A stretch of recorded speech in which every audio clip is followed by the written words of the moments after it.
Hi, Manish. Good afternoon. How are you? Hi, Sandhuja. I'm doing well. How you doing? Very well, thank you.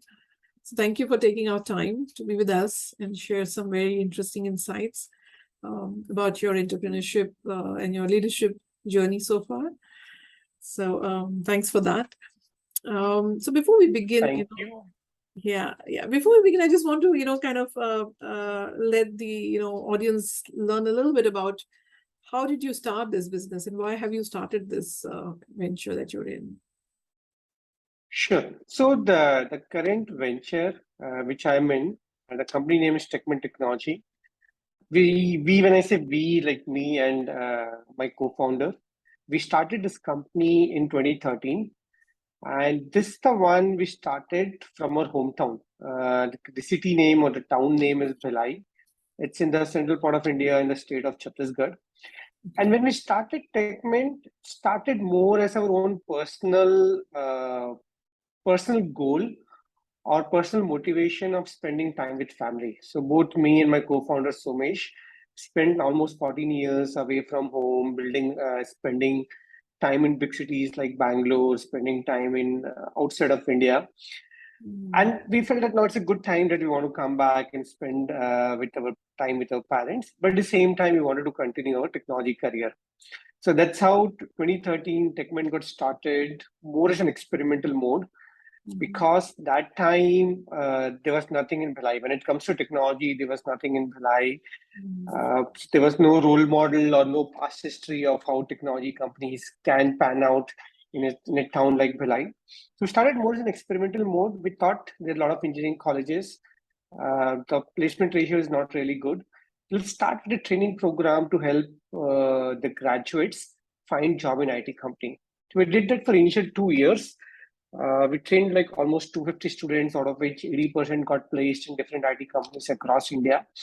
While doing that, we realized two things. First is there is a talent in small towns.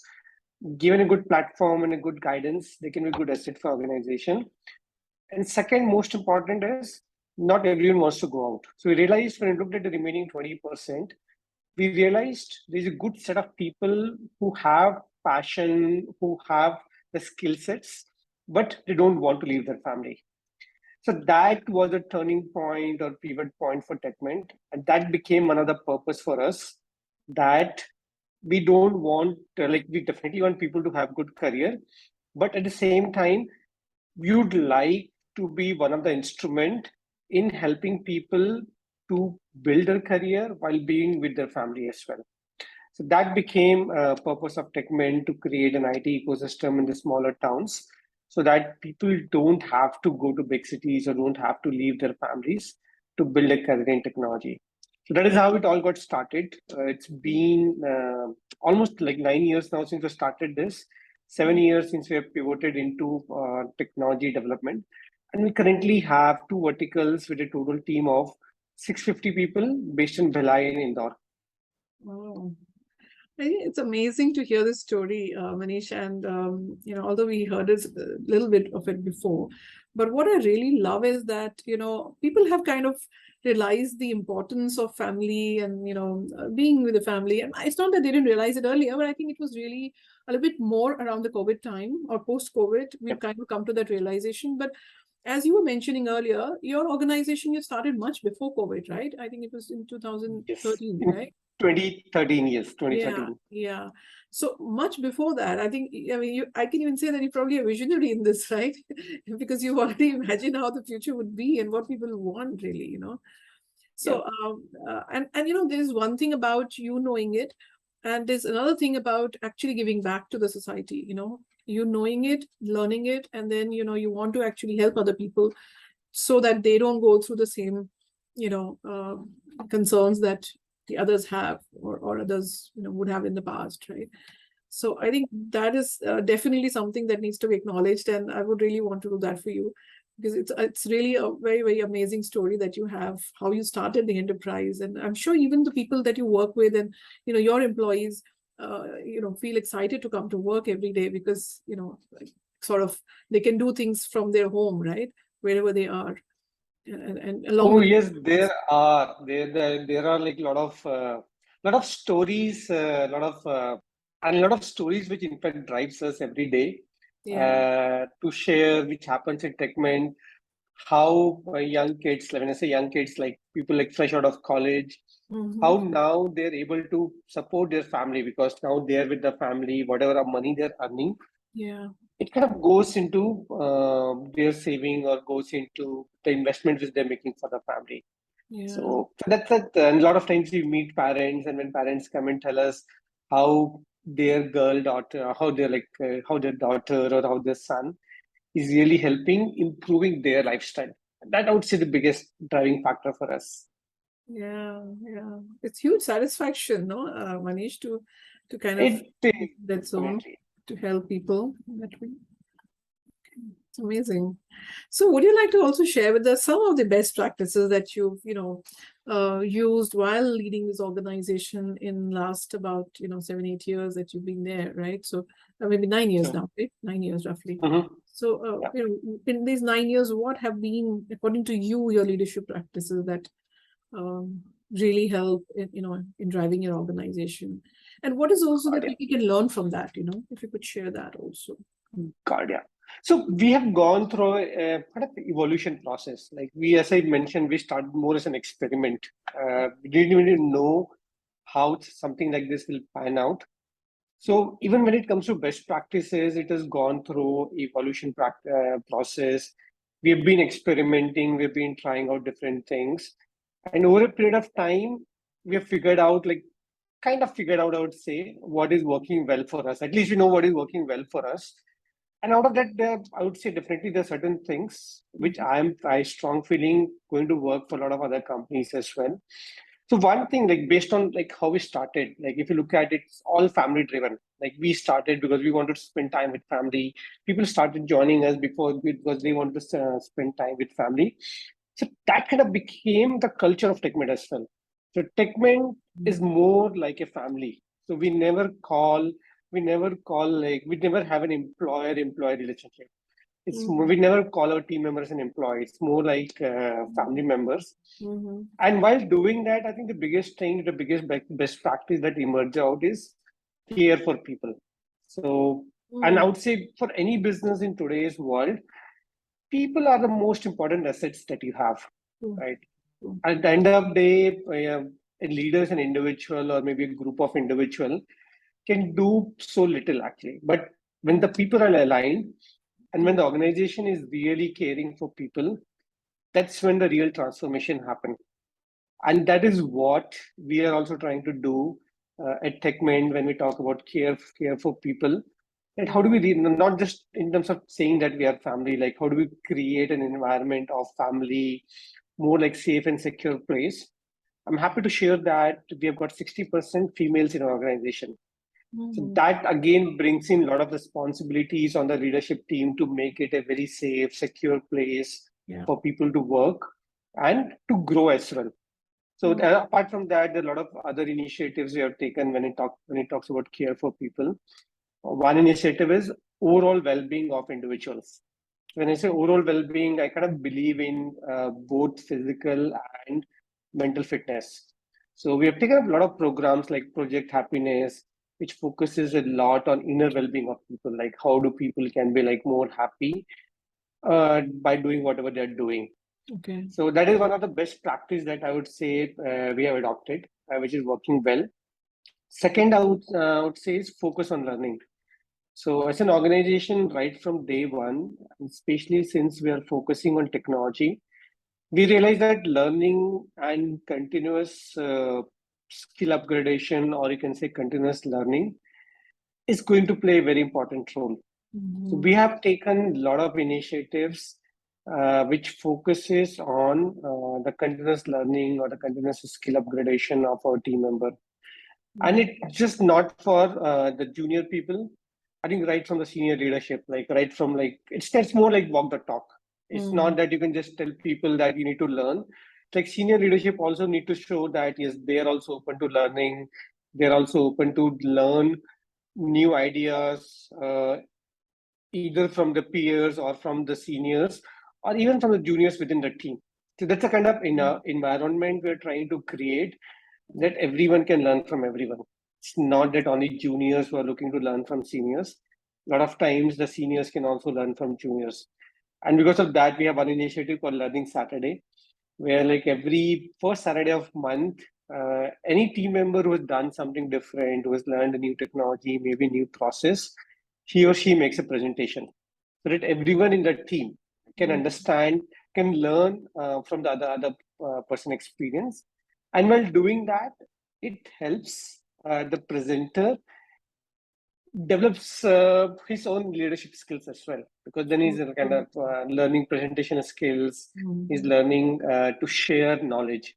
So that's a second one. Then third and like another most important part is transparency.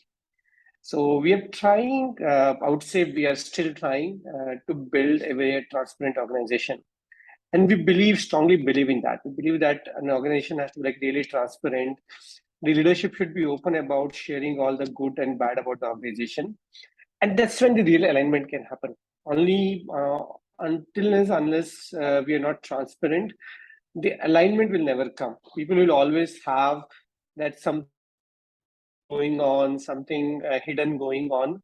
But when the people start realizing that yeah, this organization is a transparent organization, so whether it's a good time or bad time, people will believe in your story and people will be with you with the journey. So these are like two, three things I would say the best practices. I'll just reiterate: care for people, focus on learning, and building a true transparent organization.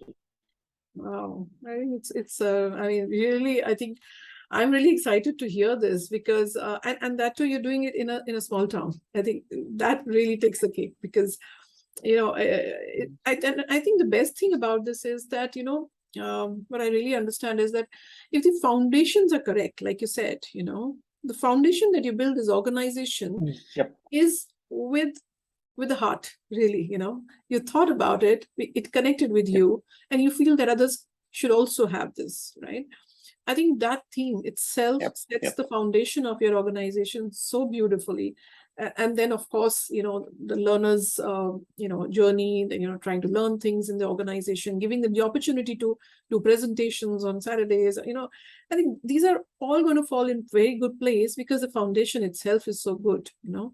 And like you said, there, of course, you hired 60% women, right? So you also want to help them with their well-being and generally, focusing on their mental well-being as well as employees, not just getting work. And I think the best thing I really like about it was when you said that, as a leader, we can only do so much, and it's actually about the people. That was so beautiful because, and it's really something which many of us don't want to acknowledge. I must admit that also because, when you reach a senior position, we believe that, okay, we've got it all. And, because of me, the organization exists, and I think the whole paradigm shift here is that, if you can help your people to excel and be the best that they can be, you would automatically be, where you want to be, right? And I think that's your philosophy. That's what I'm understanding from. Yeah, that's definitely true. And I'll just mention one more point. Yeah. Like once you create that culture of learning, I think that's when people are more open to their vulnerabilities as well. People know that, okay, these are my weaknesses. I need to improve on this thing. I need to figure out maybe another team member who could help me cover my weakness. Right. So that learning culture, I guess, is really, really important. And I would say, I would give a lot of credit to Satya Nadella, like reading his book on how he transformed Microsoft. I think that was like biggest eye opener for me, that what kind of culture one should bring in the organization, and the kind of role a culture can make, like as you also mentioning, the platform. So culture is your platform, right? The foundation, actually. Culture is your foundation. The foundation. And the kind of role a strong culture, a strong foundation can help in building an organization. Yeah. And I think, today it's very exciting to hear such stories. And the fact that, you're a young entrepreneur and you're starting off with this thought process, I think there is a long way ahead for you that I'm very sure of. So it's really nice to hear this, honestly. So I would also kind of want to, understand the other side of it. So as an entrepreneur, has it been a little difficult for you at times? I mean, what is a lesson that you believe that, you would want to share with young entrepreneurs who are just starting off, or maybe even where they, are probably in the same place as you are in right now? So would there be some lessons, Mhm. you would want to kind of share with them, which they can follow and, be aware of these things in their journey? Sure. So, a couple of things. So, first of all, definitely being an entrepreneur is not an easy journey. It is a lot of ups and downs. It is like perfect sine curve. Like Yeah. there are a lot of downs and then a lot of ups as well. So it's not that it's always down. So you always get your share of up and down. Yeah. So a lot of times people feel like one thing which I've realized when talking to people, when they kind of think when to start, whether they should start now or they should start later. They kind Mm. of try to look at how the market is, whether the recession is going to hit in, is it like the top or like market is a top cycle. What I always say to people, like what I try to say to people, that it's a long journey. It's not that you're here for like 1 year and then you'll get a success like this. It's Yeah. definitely a long journey. It's not in a sprint, it's a marathon. So Yeah. if you believe in what in your idea, if you believe in yourself, that you're willing to commit to your idea for the next whatever, like 5 to 10 years, Mhm. then today is the perfect time. Like because when you look at for a 10 year horizon, doing it now or doing it maybe 1 quarter, 2 quarter away is not going to make a big difference. There's always a good time to start now, as long as you believe in what you want to do. Yeah. That is what you should do. And second, like one of the more important thing is being very flexible and nimble, right? Because and that's what happened with Techment as well. Like we started with one idea of training people, and then we realized training is not enough. We need to move into consultancy, software development kind of organization. So do you need to build? It's kind of little contradictory. You need to believe in your idea, but at the same time, you need to be flexible as well. Mm. Because once you actually start executing it, Yeah. you might find there's something might have to kind of divert a little bit, might have to take a different path, but you have to do something which could really work well in the market. So you have to be like really flexible and nimble as well Yeah. while executing your idea. And then another mistake which I made at the early days of when I started first, I used to feel that a lot of times, like when I'm kind of giving a task to one of my colleagues, I feel that let's say if I have to spend half an hour explaining what needs to be done, I might as well do it in 15 minutes. So delegation was like a bigger Mm. challenge for me. Yeah. So, and over a period of time, I realized that that 15-minute task for which I'm spending 30 minutes with my colleague to explain what needs to be done and how it needs to be done, it's not an expense. It's actually an investment. If I invest that 30 minute now in my colleague, it will save me much more time in future actually. So that learning that art of delegation, learning how to trust people, and while doing that, learning how to build more and more leaders in the organization, that is something which is like really important. Like it's again, it starts with like ties into the same idea of caring for people. So while Sure. you're caring for people, you need to also start as a leader. You need to also start building more and more leaders within the organization. Yeah. So that over a period of time, you have got a pretty strong team to handle or tackle any situation that you are in at time. Yeah. Absolutely.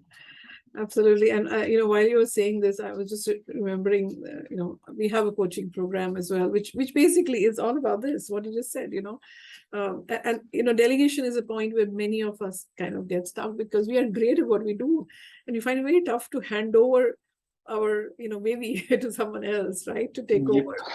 And it's a tough task because, like you said, a lot of us are so busy also that we don't have the time to really sit and, you know, explain them. And we feel like, it's like a vicious circle then, it never gets sorted out. So kudos to you that you found a way out of it and you're able to actually do it. So and yeah, you're right. I think it's all actually it's all like interlinked really, caring for people and how you can delegate them, how you could empower them. So that's really, really amazing that you're already doing all this, which is great. So is there any advice that you would like to give to, CEOs, anything that you feel that, is something that they could, not do or do, like going forward? See, when it comes to, well, no, I think we've pretty much covered quite a bit of it. When it Yeah. comes to not do, it's like we should not try to do all on your own, right? Yeah. It's basically you need to focus on. It's like as a leader, I think that's what I'm doing right now. Mm. You have to focus a lot of time in building the team, in building the capacity or building training the next level leadership within the organization.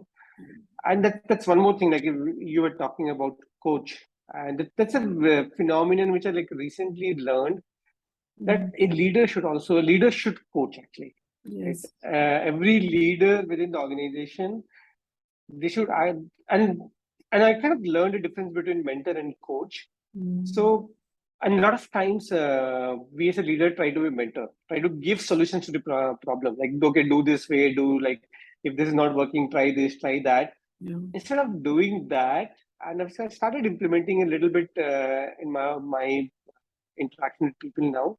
Yeah. Let people discover the solution. Yeah. Kind of instead of spoon feeding, start Mm. acting more like a coach. Let people uncover themselves. Let people discover or design their own solutions to their problem. And if you do that, I think that's when you're creating more. I'm not saying you should create replica of yours, but you should create more leaders who are more diverse than yours, maybe Yeah. are better than you as well, right? And that's when the true growth in the organization happens. So that is like what I've realized as a leader of an organization. You have to spend a lot of time on building people. And second, which is in fact before the first, is you have to spend a lot of time in building yourself. Itself. Yeah. Because until unless you build yourself, you can't build people actually. True. And True. when you say building yourself, you have to focus on both your inner well-being, your kind of physical well-being as well. Yeah. And inner well-being is like really important. Sindhuja, that's what I can realize. Like Yeah. more you're calm and composed from inside, Yeah. I think the better you're able to handle people. So that would be like a couple of my advices, my advice for the to CEOs. Yeah. Yeah. No, I think you covered it all, and I was quite intrigued by the fact that you are also looking at moving towards a coach mindset, or a coaching mindset, let's say, and that, if yeah, you're absolutely right there. If one can do that, and in that whole process, you also discover yourself, as Yep. we coach, we also discover a lot about ourselves. So does a leader, and leaders are actually the best coaches that one could have for their teams. So if you're on the journey, I think yeah, you're already there as a great leader, I must say. Yep. So just to kind of conclude, I want to also learn from you, what is it that you value a lot? Like, let's say, if you were sent to a deserted island, and we asked you to carry three things with you. Yeah, so what would you take along with you there? See, a couple of things which I would like really value a lot in my own self, and when I recruit people, when I make interviews, those are the three qualities which I always try to look for. Mm. And all three are interrelated actually. So they are like honesty, trust, and integrity. And I, I believe that if a person is honest and has got integral values, it's easy to trust that individual. And when there's a combination of all three are there, it's kind of easy to train people, because a lot of times when we hire people, they might not come with the skill sets they need to have. But if they're honest enough to tell, okay, this is what they know, this is what they don't know, Mm. then it's kind of easy to trust them, and then easy to find out how we can kind of upskill them to what we really need to do. And that becomes a good growth opportunity for them as well, like how they can grow in their career. Right. So to sum it up, these are three absolute things which I really value a lot, actually, and they are more or less non-negotiable for me, actually. Yeah, and I think that just encompasses the whole story about you, Manish, because if you don't have that integrity and honesty, you can't build an organization which is kind of like what you're doing. You can't care for people. I mean, it's one-sided then, and people can see through us, Yeah. right? So I think the fact that your values are so strong is what shows in the way you are, really kind of working in your journey as an entrepreneur. So I'm really excited to have met you, and really amazing to hear your story and how it can really help other leaders as well. And I would really urge some of the leaders who are at least in your industry, definitely should hear your story. And I will definitely try that this is broadcasted in my social media, that people can take more advantage of this. So thank you so very much, Manish, for your time. And your patience, and also helping us with all this information about your business and your leadership journey, so that Sure. can benefit from this. Yep. Thanks a lot. It was a pleasure being part of this discussion. I also really enjoyed talking to you, and I really hope whatever I've learned, whatever I've shared, could be of useful to the listeners of this discussion. Yeah, we have this, I mean, CEO podcast, which basically has different CEOs from different backgrounds, and their stories Yep. and their successes and their learnings, that you would like to bring out and share with people. So that's where this recording would also go. So thank you. And I would say, and kudos to you for such a nice initiative. It's really important to learn from what others, because every individual has their own challenges, has their own learnings, has their own way of doing things. So Absolutely. thanks a lot to you for such a nice initiative. Thank you. Thanks, Manish. So